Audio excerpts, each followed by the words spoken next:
أعوذ بالله من الشيطان الرجيم. بسم الله الرحمن الرحيم. ألم تر أن الله سخر لكم ما في الأرض والفلك تجري في البحر بأمره ويمسك السماء أن تقع على الأرض إلا بإذنه إن الله بالناس لرؤوف رحيم. وهو الذي أحياكم ثم يميتكم ثم يحييكم إن الإنسان لكفور. لكل أمة جعلنا منسكا هم ناسكوه فلا ينازعنك في الأمر وادع إلى ربك إنك لعلى هدى مستقيم. وإن جادلوك فقل الله أعلم بما تعملون.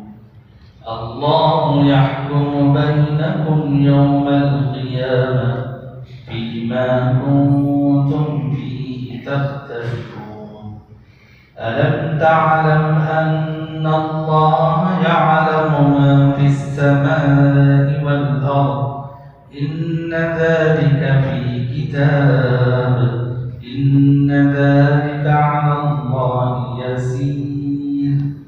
ويعبدون من دون الله ما لم ينزل به سلطانا وما ليس لهم به علم وما للظالمين من نصير. وإذا تتلى عليهم آياتنا بينات تعرف في وجوه الذين كفروا المنكر يكادون يسطون بالذين يتلون عليهم آياتنا قل أفأنبئكم بشر من ذلكم النار وعدها الله الذين كفروا وبئس المصير. صدق اللہ العظیم. محترم حاضرین، یہ سورہ حج کی پارہ 17 کی آیتیں ہیں. اللہ جل جلالہ عما نوالہ سب سے پہلے پوری انسانیت سے خطاب کرتے ہوئے کہہ رہے ہیں کہ اللہ رب العزت فرماتے ہیں کیا تم غور نہیں کرتے، کیا تم دیکھتے نہیں ہیں کہ ان اللہ سخر لکم ما فی الارض، اللہ نے زمین میں جتنی چیزیں ہیں ان تمام چیزوں کو تمہارے تابع کر دیا، تمہارے لیے مسخر کر دیا. زمین کو اللہ نے فرش بنایا. اب زمین کو دیکھو، انسان جیسے چاہے اس کو استعمال کرتا ہے. کوئی کھیتی کے لیے استعمال کرتا ہے، کوئی کمپنی کے لیے استعمال کرتا ہے، کوئی اس کو اپنا گھر بنانے کے لیے استعمال کرتا ہے.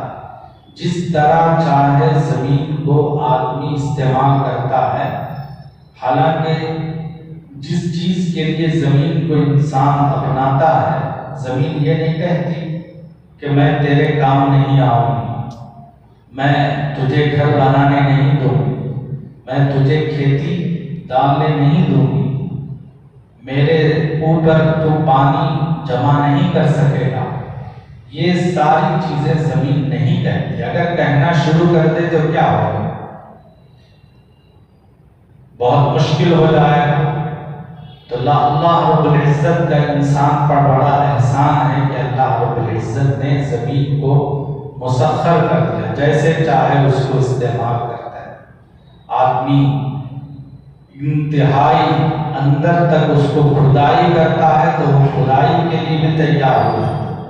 اگر کھودنا چاہے، اگر زمین کھدنی نہ پائے تو کیا ہوگا؟ بے بس ہو جائے گا انسان. والفلک تو زمین کا یہ عالم ہے. پھر اس کے بعد زمین کے اطراف میں دریا، پانی ہی پانی. اب ان پانی کو بھی اللہ نے انسان کے لیے کیا کر دیا؟ مسخر کر دیا. کیسے؟ حالانکہ پانی کی صفت یہ ہے کہ جو چیز اس کے اندر ڈالی جائے اس کو اپنے اندر لے لے، غرق کر دے، ڈبو دے. لیکن اللہ رب العزت نے اس دریا کو بھی انسان کے لیے مسخر کر دیا کہ بڑی بڑی کشتیاں، ایسی بڑی محلوں کے برابر، ایک ایک محلہ ہزاروں منزلیں کشتیوں کی ہوتی ہیں. ان تمام منزلوں کو لے کر انسان کس پر سوار ہوتا ہے؟ دریا پہ سوار ہوتا ہے. اس پار سے اس پار آسانی سے نکل جاتی ہے. یہ دریاؤں کو بھی اللہ نے انسان کے لیے کیا کر دیا؟ مسخر کر دیا. وَالْفُلْكَ تَجْرِي فِي الْبَحْرِ بِأَمْرِهِ، کشتیاں سمندر میں بہتی ہیں، چلنے لگتی ہیں، بِأَمْرِ، اللہ کے حکم سے. تو ان تمام چیزوں پر اگر انسان غور کرے گا تو اللہ سمجھ میں آ جائے، قدرت سمجھ میں آ جائے، کسی کے سمجھانے کی کوئی ضرورت نہیں پڑے. وَيُمْسِكُ السَّمَاءَ أَن تَقَعَ عَلَى الْأَرْضِ إِلَّا بِإِذْنِهِ، آسمان کیسے اللہ نے اس کو چھت بنایا، زمین کو فرش بنایا، آسمان کو چھت بنایا. اگر خدا نہ خواستہ آسمان اگر زمین پر گر جائے تو کیا ہوگا؟ حال سب ختم ہو جائیں، پوری بلڈنگیں، پورے کائنات کی ہر چیزیں، ذرہ ذرہ سب ٹکڑے ٹکڑے ہو جائیں. وہ وقت بھی آئے گا کہ آسمان ٹکڑے ٹکڑے ہوگا. لیکن آسمان کو اللہ نے روکے رکھا، تھامے رکھا. اس لیے کہ اللہ کی صفات میں ایک صفت ہے الجوم، تھامنے والا. تو اللہ نے ان تمام چیزوں کو تھامے رکھا. اگر اللہ کی ذات ان چیزوں کو اگر تھامے ہوئے نہ ہو تو کیا ہوگا؟ ایک لمحے کے لیے بھی اگر غفلت ہو جائے. اسی لیے قیوم کے بعد ہی یہ لفظ، یہ صفت بیان کی گئی کہ لا تأخذہ سنۃ ولا نوم، اللہ کو نہ اونگ آتی ہے نہ نیند آتی ہے.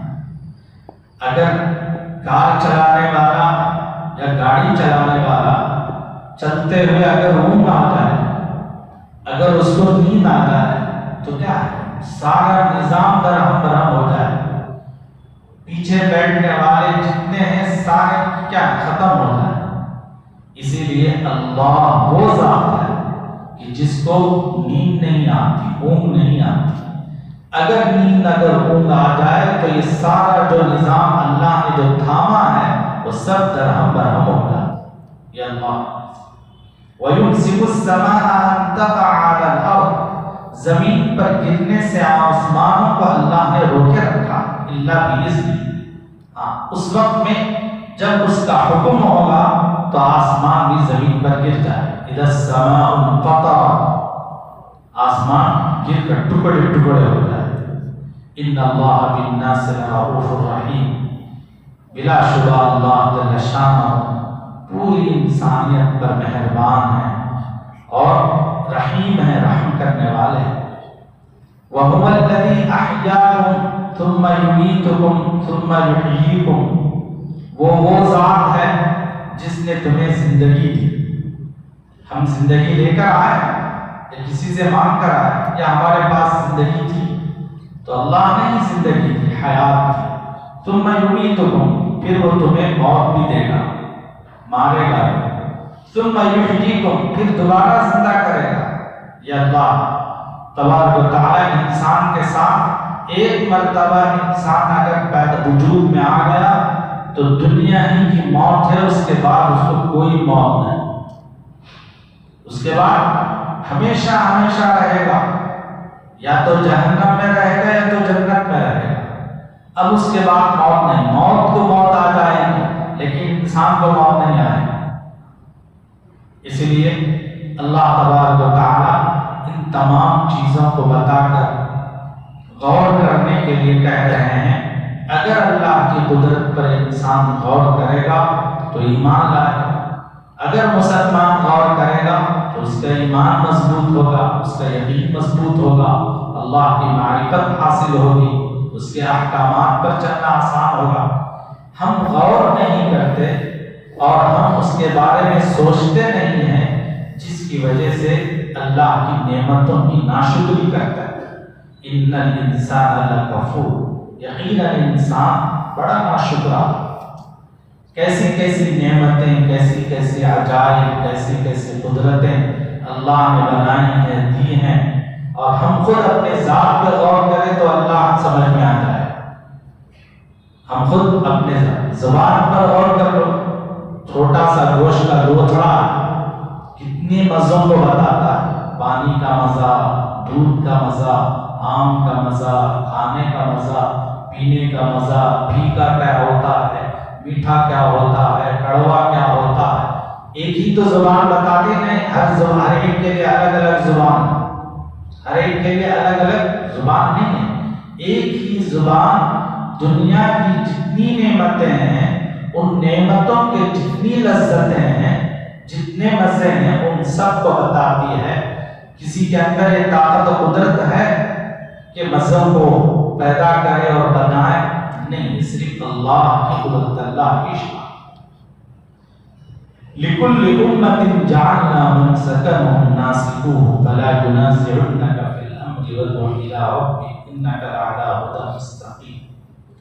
یہاں مسئلہ یہ ہے کہ مشرکین اور کفار، یہود و نصارہ یہ کہنے لگے کہ محمد صلی اللہ علیہ وسلم جو احکام بتا رہے ہیں، جو طریقہ عبادتوں کا بتا رہے ہیں، ان کے طریقے کے بتانے میں پچھلی امتوں کے جو انبیاء جو طریقے عبادتوں کے بتائے ہیں، جو شریعت کے جو احکام بتائے ہیں، ان میں اور ان میں بڑا فرق ہے، بڑا فرق ہے۔ حالانکہ وقت وقت کے اعتبار سے اللہ تبارک و تعالی احکامات بھیجتے ہیں، اور قوم قوم کے اعتبار سے اللہ تبارک و تعالی عبادتوں کے طریقے اتارتے ہیں۔ تو محمد صلی اللہ علیہ وسلم آپ کے لیے اگر طریقہ آپ کی امت کے لیے اگر بتایا ہے تو یہ آپ کی امت کے لیے خاص ہے۔ اس میں بحث و مباحثہ کرنے کی، جھگڑا کرنے کی کوئی بات نہیں۔ اسی لیے اللہ نے فرمایا کہ کل امت جعلنا منسکہم ناسکوہ، ہر امت کے لیے ہم نے عبادتوں کا طریقہ الگ بنایا، جس کے مطابق امتیں کیا کرتی ہیں؟ عبادت کرتی ہیں۔ فَلَا يُنَازِعُنَّكَ فِي الْأَمْرِ، اس بارے میں آپ کو کیا ضرورت ہے کہ آپ کیا کریں؟ نبی سے جھگڑا کریں، منازعہ کریں، اختلاف کریں۔ وَادْعُ إِلَىٰ رَبِّكَ، پھر اللہ نے اپنے نبی علیہ السلام سے کہا ان تمام چیزوں کی طرف آپ توجہ نہ دو، بلکہ برابر آپ کا کام ہے لوگوں کو اپنے رب کی طرف بلانا۔ وَادْعُ إِلَىٰ رَبِّكَ، آپ اپنے رب کی طرف بلاتے رہو۔ إِنَّكَ لَعَلَىٰ هُدًى مُسْتَقِيمٍ، یقیناً آپ راہ راست پر ہیں۔ آپ اللہ تبارک و تعالیٰ نبی علیہ السلام کو کہتا ہے کہ آپ ہدایت پر ہیں، صحیح راستے پر ہیں۔ آپ کا کام یہ ہے کہ اپنے رب کی طرف بندوں کو بلاتے ہیں۔ وَإِن جَادَلُوكَ، اگر یہ لوگ آپ سے بحث و مباحثہ کریں، فَقُلِ اللَّهُ، آپ ان سے کہہ دیجئے اللَّهُ أَعْلَمُ بِمَا تَعْمَلُونَ، اللہ بہتر جانتے ہیں جو کچھ بھی تم کر رہے ہو، ان ساری چیزوں سے اللہ واقف ہے۔ ایسا نہیں کہ اللہ نہیں جانتے۔ اب ان تمام بحث و مباحثے اور ان تمام مجادلہ اور ان کے اختلافات، یہ ساری چیزوں کا فیصلہ اللہ دنیا میں نہیں کرے۔ اللہ یحکم بینکم یوم القیامہ فیما کنتم فیہ تختلفون، جن چیزوں کے بارے میں تم لوگ اختلاف کر رہے ہیں، ان تمام باتوں کا اختلاف کا مسئلہ اور اس کا فیصلہ قیامت کے دن ہم تمہارے درمیان اللہ ضرور کریں گے۔ أَلَمْ تَعْلَمْ أَنَّ اللَّهَ يَعْلَمُ مَا فِي السَّمَاءِ وَالْأَرْضِ، پھر اللہ رب العزت فرماتے ہیں کیا تم واقف نہیں ہو، کیا تم جانتے نہیں ہو کہ یقیناً اللہ رب العزت جانتا ہے کہ جتنی چیزیں آسمان و زمین میں ہیں وہ سب اللہ کے علم میں، اس بات کا پتہ بھی تمہیں، اس کو بھی تم جانتے ہیں، پھر بھی کیا کرتے ہیں؟ بحث و مباحثہ کرتے ہیں۔ ان ذالک فی کتاب، یہ ساری باتیں ایک محفوظ کتاب میں لکھی ہیں۔ ان ذالک علی اللہ یسیر، اور یہ سارے کام اللہ پر آسان ہیں، کوئی مشکل نہیں ہے، سارے کام اللہ پر آسان ہیں۔ وَيَعْبُدُونَ مِن دُونِ اللَّهِ مَا لَمْ يُنَزِّلْ بِهِ سُلْطَانًا، اللہ کو چھوڑ کر یہ جن کی عبادت کرتے ہیں، پرستش کرتے ہیں، جن کے سامنے جھکتے ہیں، کیا اللہ رب العزت نے اس پر کوئی دلیل اتاری ہے؟ ایسی کوئی دلیل اللہ نے نہیں اتاری، حجت کہ تم میری بھی عبادت کرو، ان کی بھی عبادت کرو، ایسی کوئی دلیل اللہ رب العزت نے نہیں اتاری۔ وما لیس لہم بہ علم، اور ان کے پاس صحیح ٹھوس علم بھی نہیں ہے، اس کے باوجود بھی یہ لوگ کیا ہیں؟ اس الجھن میں پڑے ہوئے ہیں کہ وہ اللہ کو چھوڑ کر، اللہ کی پرستش کو چھوڑ کر شرک کرتے ہیں۔ وما للظالمین من نصیر، ظالم لوگ، ظالم سے مراد اللہ کی نافرمانی کرنے والے جو لوگ ہوتے ہیں، ان کا کوئی مددگار نہیں۔ وَإِذَا تُتْلَى عَلَيْهِمْ آيَاتُنَا بَيِّنَاتٍ تَعْرِفُ فِي وُجُوهِ الَّذِينَ كَفَرُوا الْمُنكَرَ، جب ان کے سامنے ہماری آیتیں وضاحت کے ساتھ پڑھ کر سنائی جاتی ہیں تو ان کے چہروں پر، ان کافروں کے چہروں میں ناگواری کے آثار دیکھیں گے تم۔ اللہ کی آیتیں، احکام، شریعت کے احکام، نبی علیہ السلام صحابہ اپنے ایک دوسرے ساتھیوں کو جب سناتے تھے تو ان کے چہرے میں رنگ بدل جاتا، تو ناگواری کے آثار ان پر تم دیکھو گے۔ اللہ خود کہہ رہا ہے وَإِذَا تُتْلَى عَلَيْهِمْ آيَاتُنَا بَيِّنَاتٍ، جب ان کے سامنے ہماری آیتیں وضاحت کے ساتھ کھول کر پڑھ کر سنائی جاتی، تعرف فی وجوہ الذین کفروا المنکر، کافروں کے چہروں میں ناگواری کو تم دیکھو گے۔ یکادون یسطون بالذین یتلون علیہم آیاتنا، ایسا محسوس کرو گے ان کے چہروں پہ کہ ان کے سامنے ہماری آیتیں پڑھ کر سنا رہے ہیں تو پڑھنے والوں کو یہ کیا کریں گے؟ حملہ کریں گے، پڑھنے والوں کو ماریں گے۔ ایسا ناگواری ان کے اندر تم دیکھو گے۔